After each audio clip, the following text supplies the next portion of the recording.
Salut à toi, pensée du jour numéro 401. Est-ce que c'est possible d'augmenter sa VO2 max et sa force max en même temps? C'est le sujet que je vais aborder aujourd'hui. Avant ça, deux petites choses. Mon prochain séminaire où il me reste de la place le 18 février prochain à CrossFit Grillen chez les amis Luc, Isa et les autres en Alsace à Colmar. Donc si tu es intéressé à participer à un de mes séminaires en présentiel, tu peux encore t'inscrire. Lien dans la description.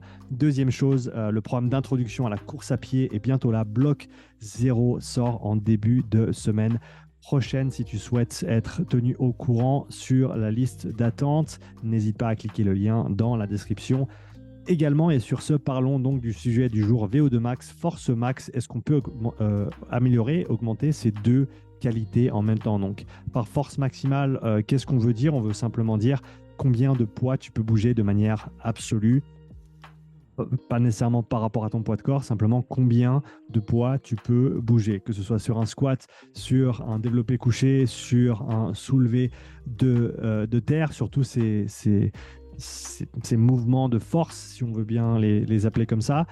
Comment est-ce que tu vas pouvoir développer ça en même temps que ta VO2 max, qui est donc ta VO2 max, ta capacité maximale à absorber, à transporter et à utiliser l'oxygène. Donc on a les poumons, on a le système cardiovasculaire et on a le muscle en lui-même qui va lui utiliser l'oxygène. Donc tout ça qui forme la VO2 max. La VO2 max, je te le rappelle, qui s'exprime en deux unités différentes. Alors, elles ne sont pas nécessairement différentes. La première, c'est la VO2 de manière absolue. On pourrait comparer ça simplement au kilo sur une barre de squat. On va prendre le squat parce que c'est assez simple de se le représenter. Donc, tu as un squat à 100 kilos, par exemple.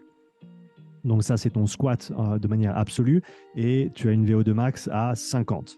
Alors, je repars parce que ça, le 50, ce sera plutôt de manière, le 50, ce sera plutôt de manière relative. Donc, la VO2 max de manière absolue, j'espère que je t'en mêle pas trop les pinceaux, la VO2 max de manière absolue qui va en général s'exprimer en litres par minute. Litres d'oxygène par minute, donc par unité de temps. Combien d'oxygène ton corps peut consommer par unité de temps, et c'est ça qui va former ta VO2 max. On a aussi un chiffre comme le chiffre de 50 que je t'ai donné juste avant, qui, lui, est une valeur relative. D'accord? Une valeur relative qui s'exprime en millilitres par kilo par minute, étant donné qu'elle va être reliée au poids de corps. Donc c'est pour ça qu'on appelle ça une mesure relative. Et pour te donner le parallèle en termes de force, eh ben, si tu as un squat à 100 kg et que tu fais 100 kg toi-même, que tu pèses 100 kg, eh ben, tu as un squat à 1 kg par kilo de poids de corps. Ok, je sais que c'est un petit peu confus comme ça, mais ce que tu peux, si on double le squat, si on est à 200, je suis bon avec les unités aujourd'hui, hein. Si on est à 200 kilos sur notre squat et qu'on pèse 100 kilos, eh ben, on a un squat à 2 fois notre poids de corps. C'est un petit peu ça l'idée. Et donc, pour chaque kilo de poids de corps, tu peux bouger 2 kilos sur la barre. Donc, ça, c'est quelque chose d'intéressant à prendre en compte également, hein, c'est le poids de corps, parce que le poids de corps, bien sûr, va avoir eu un impact, on va dire, positif au niveau de la charge absolue que tu vas pouvoir lever. Mais après, ben, si tu pèses beaucoup et que tu lèves beaucoup, ben, c'est peut-être pas aussi bien que quelqu'un qui est très léger, mais qui lève autant que toi. C'est un petit peu la même idée avec la VO2 max, la valeur relative qui est bien sûr directement impactée par ton poids de corps, et donc dans ce cas-là, de perdre quelques kilos, ça peut faire simplement augmenter ta VO2 relative, ce qui ne fera pas nécessairement bouger ta VO2 au niveau absolu, donc combien de litres d'oxygène tu vas consommer par minute. Par contre, les millilitres par kilo par minute, eux, vont bouger étant donné que ton poids de corps est descendu. Donc, on a une valeur de VO2 relative qui sera plus haute. Pour revenir au sujet central de cette pensée du jour, est-ce qu'on peut améliorer ces deux qualités, VO2 max et force max, en même temps? La réponse, c'est dans la grande majorité des cas, oui, absolument. Ce ne sont pas des adaptations qui sont nécessairement contraires l'une à l'autre. J'en reviens encore une fois à cette idée des interférences dont j'ai pas mal parlé. Ce qui est intéressant, c'est que quand tu regardes ce qui se passe au niveau des interférences, au niveau cellulaire, au niveau moléculaire, on voit pas mal d'interférences entre la signalisation qui est activée par le travail de type endurance et le travail de type force. Mais plus tu on va dire, ressors de cet environnement extrêmement ciblé, d'accord, extrêmement isolé, et que tu commences à regarder le corps complet, et ben, ce que tu vois, c'est qu'il y a au final très très peu d'interférences entre ces qualités-là. Et même s'il y en avait, et même s'il y en a, parce que la recherche n'est pas nécessairement extrêmement claire sur ces sujets-là, même s'il y a une interférence entre ces qualités, pour un crossfitter, par exemple, est-ce que tu as vraiment le choix? Est-ce que tu as vraiment le choix de te dire, ah ouais, non, mais là, je ne peux pas travailler ça parce que du coup, il y a une interférence. Donc, oui, peut-être que ça va diminuer un petit peu l'impact d'un entraînement, l'impact ou la magnitude d'amélioration de par un entraînement ou un cycle d'entraînement que tu vas effectuer, le fait que tu entraînes ces deux qualités en même temps. Mais quelle est l'alternative? N'en faire qu'un seul et ensuite prendre 2 fois plus de temps parce que ça te prend 8 semaines pour faire l'un et 8 semaines pour rattraper l'autre. Au final, ça t'a pris 16 semaines. Si en 8 semaines, tu pouvais faire les deux, même si tu perdais quelques pourcents sur l'un et l'autre, au final, tu en ressors quand même gagnant. Donc, encore une fois, cette idée des interférences, elle est bien sur le papier, mais concrètement, il faut s'entraîner et on n'a pas nécessairement le choix.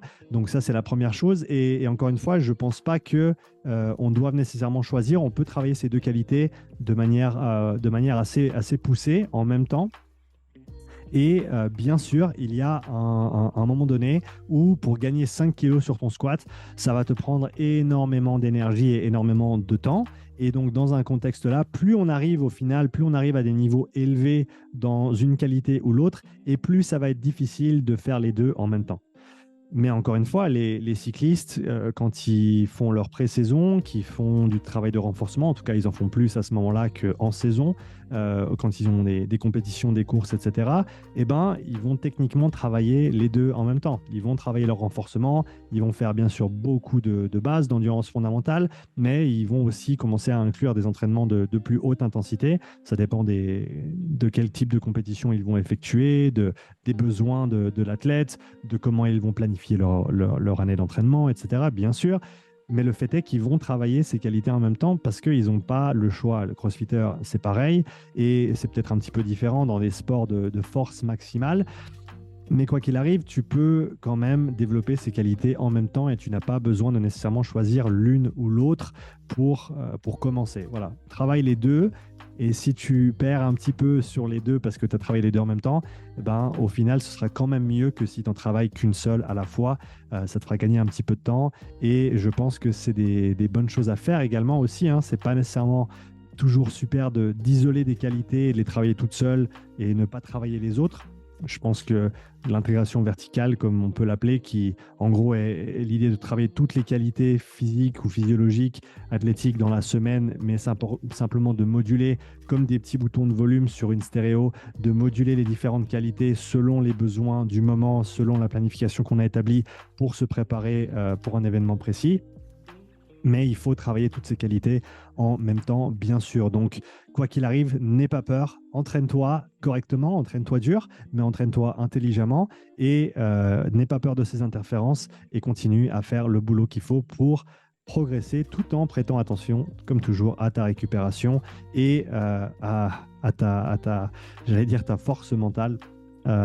Amuse-toi, prends du plaisir dans tes entraînements, c'est une des choses qui t'aidera le plus à t'entraîner longtemps et à bien t'entraîner. Donc voilà, c'est tout ce que je peux te souhaiter. Sur ce, on arrive à la fin de la pensée du jour. J'attends tes commentaires, tes likes également pour moi et pour l'algorithme parce que ça m'aide beaucoup. Et si tu n'es pas encore abonné à la chaîne, je te le répète, abonne-toi parce que c'est gratuit et tu peux toujours changer d'avis. Et sur ce, je te dis à bientôt pour une nouvelle pensée du jour. Ciao.